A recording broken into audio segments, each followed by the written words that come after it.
Hey everybody, what is up? Welcome back to Final Trade. I wanted to make a video today on reversion to the mean and kind of theoretically, what are the reasons why we see things like Welcome to Wraith Unlimited and Crucible of War Unlimited and Monarch First Edition all double in price in just about the last 3 months. So something I've been talking about these last several weeks, and I will probably hammer it home more and more and more as time goes on for a little while, is the expansion life cycle. And of course, the expansion life cycle is that when a product is first announced, a new expansion, Flesh and Blood, Pokemon, Magic, any of the games, when a new expansion is announced, people are excited. People want the new cards, the new flavor, all of that. So they are willing to pay this ridiculously high price to be first, and for some people, money's just no object. They don't care. They'll just pre-order the first day they're allowed to, and eventually it shows up on their porch and they're happy regardless of price. But people will pay this high price for one reason or another. And then over time during the pre-order period, as more and more stores get their allocation and as they compete in the market to get those pre-sales, the price comes down because the demand curve says it must. And then eventually you will have release day, and we'll call release day right there.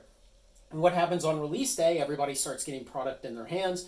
It induces additional demand because some people simply are unwilling to pre-order, or they want to play at their local game store, and so there's really not a great opportunity to transact before then except informally with the game store.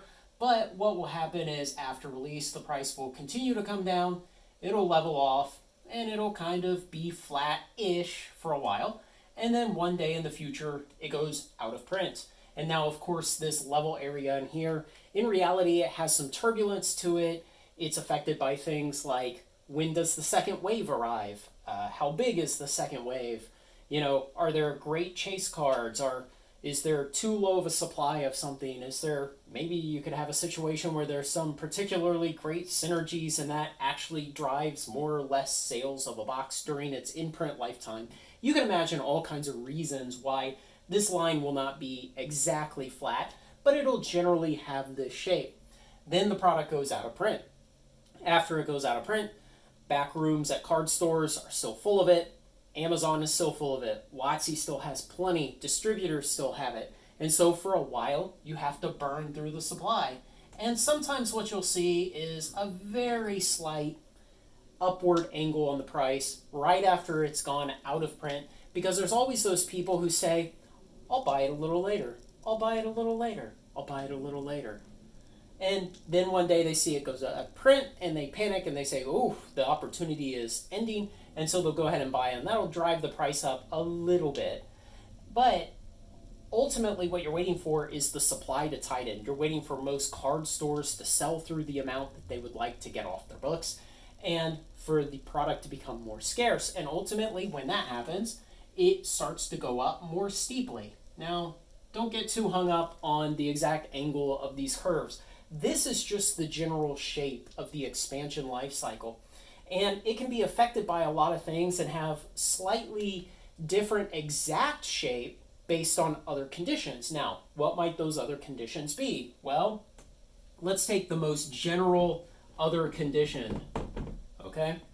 That's an M, believe it or not. The economy in general, or maybe we'll say the TCG market in general, because again, the economy and the TCG market, they don't have a beta coefficient of 1.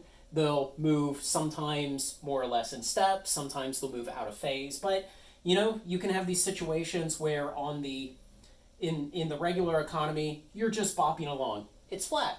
The economy's good. It's not manic. It's not crashing. There's nothing really notable happening. Things are just moving nicely sideways. And then you can have situations where there's pure mania, it's all to the moon, and it's going to go up forever, and it's great times. And then you'll have these situations where, hey, maybe it's going down, things are contracting, interest rates are up, unemployment is rising, businesses are closing, and generally the economy is moving downwards. And what you can imagine is that the outside effect of, say, the TCG market, if we go back to saying this is the TCG market overall, the TCG market will have the effect of twisting this line. And so you can imagine it twisting downwards. And so maybe a product doesn't have as good of a pre-release, and when it comes out, it maybe goes down over the course of its imprint life cycle, and then when it starts to come up, it does not come up as steeply. And then on the other side, if the whole TCG market is on fire, like a lot of 2021 was, this whole thing will twist upwards, and so it won't come down as much during pre-release, and maybe it'll even go up a little during its in-print life cycle, and when it goes out of print, not only will it start rising sooner, but it will rise steeper. But on the very long timeline, economies and the TCG market do not look like this. What do they look like? On the very long timeline, they look like this. They're cyclical, right? And now, again, this is just the general shape. Cycles aren't all of the same length. They're not all of the same amplitude, on and on and on. But generally, they're cyclical. And what's the average of a curve like this? Well, the average is 0, right? So when you take into account the fact that the market is cyclical, we know that over the long timeline, this twisting effect will go away. And so the reversion to the mean is when this line, this depressed line, will eventually, after enough time and enough changing economic cycle, will start to turn upwards and start to meet this line. Remember, this is kind of the base case line of a sideways neutral economy or sideways neutral TCG market.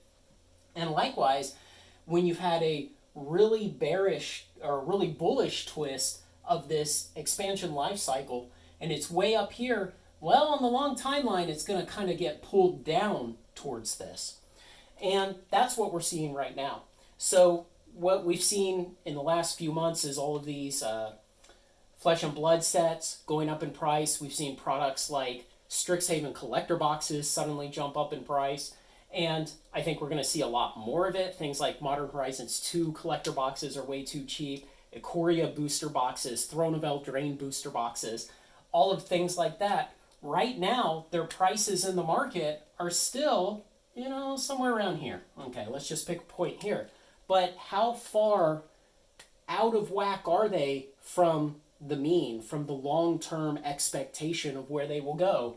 Well, today, they're about this far out. Okay?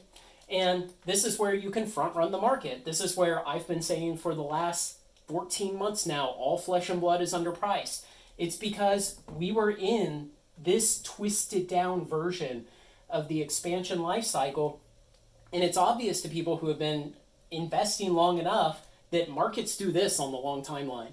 The economic doomers think it's all down, it's all 0 forever, nothing's ever going to be worth anything, and it's all just going to hell in a handbasket. But when you've been in the market for a while, this is what it looks like. It's cyclical. And when you realize that your product, the asset you're looking at, whether, again, it's stocks, bonds, crypto, TCG investments, whatever, when you realize it's on this twisted down version of the expansion life cycle curve, then you can say, wait, one day it's going to revert to the mean and it's going to jump back up.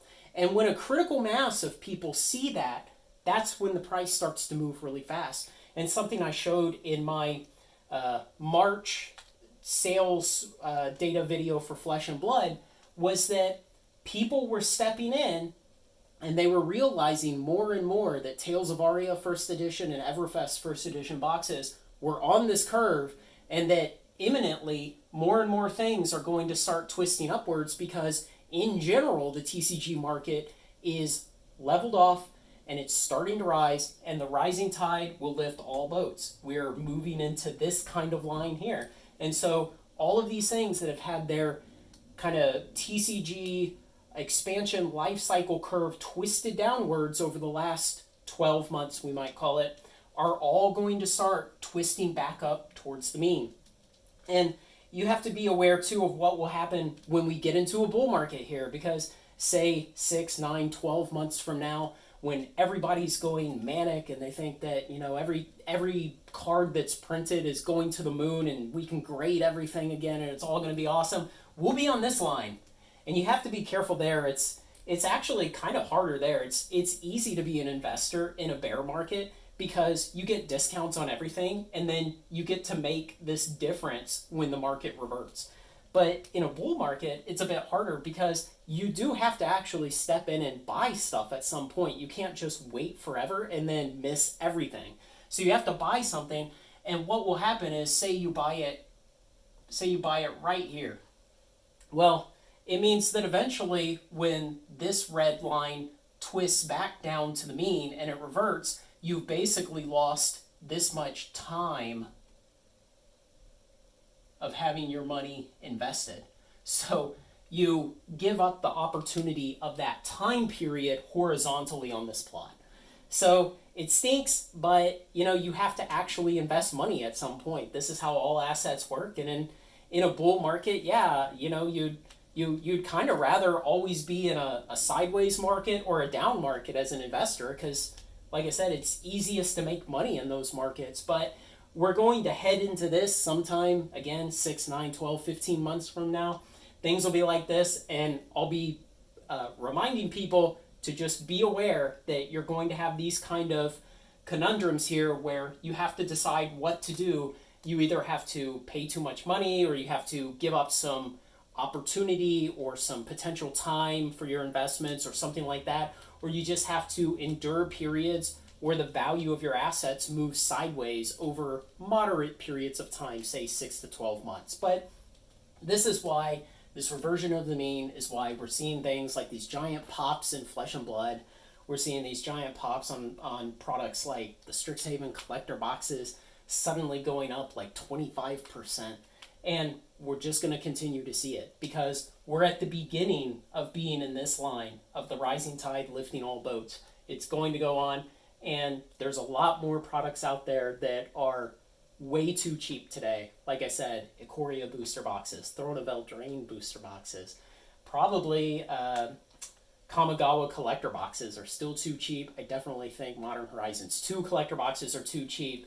Double feature booster boxes, Time Spiral remastered draft boxes. There's so many great products out there that are still riding this twisted down expansion life cycle curve. And as we come out and people start to more and more realize, the market's not crashing and going to zero, everybody's valuation of these assets will change, and the valuations will twist up towards this line, and it'll go up. So that's something that I try to hammer home on this channel a lot, is the future is always bullish. Things will always revert to the mean, and the mean always goes up. Now, one final thing, because I kind of made a simplification here that I know some people, hopefully, are yelling at their monitors about, and it's that, Craig, the long-term economy does not look like this. And you're right, the long-term economy of any market looks like this. And this is why I say the future is always bullish, because you have these bumps in the road, but in the long term, every morning people get up, they go to work, they run businesses, they create jobs, they have ideas, they patent things, they build products, they install things, and they create economic value. And over the long term, we all get richer. And like I always say, every one of us today who's watching this lives a wealthier life than, well, the last king of England, before I guess I have a king again now, but him back in the 1950s. We live better than he did back then, because the future is always bullish and economic prosperity always increases. And really, that's the reason why this line goes up. So it's better to kind of gloss over that and make a simplification of it at the beginning of the discussion and then put that in at the end.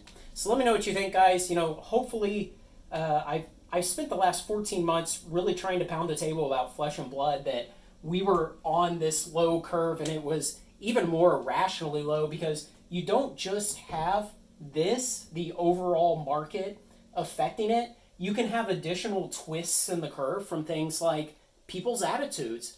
People just enough weight of bad attitudes on the internet just kind of makes people sour on a product. You can have that, so bandwagon effect.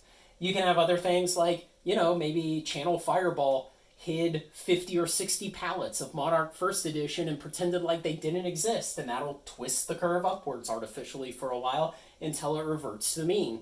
So you can have other effects like that. And I've spent a lot of time on this channel in the last year trying to educate people about that and kind of get them into the mindset where they realize this bear market that we had this last year was awesome. Just the kind of things you could buy at these depressed prices on this lower red curve. It was an amazing opportunity to accumulate things at cheap prices, often below distributor price, subsidized by card stores losing money. It was an amazing opportunity to accumulate assets, and hopefully a lot of you guys came along during that. You didn't stay negative too long, and now that we're going to revert to the mean and the rising tide will lift all boats, it's going to be great. So I'm really looking forward to the next 6, 12, 18 months of this as we get back to the mean, and then, we'll run into the hysterical manic stage of the economic cycle, and we'll have to learn how to cope with that too. So let me know what you think. Questions, comments, things I got wrong. Anything else you want to know about this, things you don't understand. Otherwise, like, comment, share, and subscribe. Join me on Final Trade. Join the Patreon.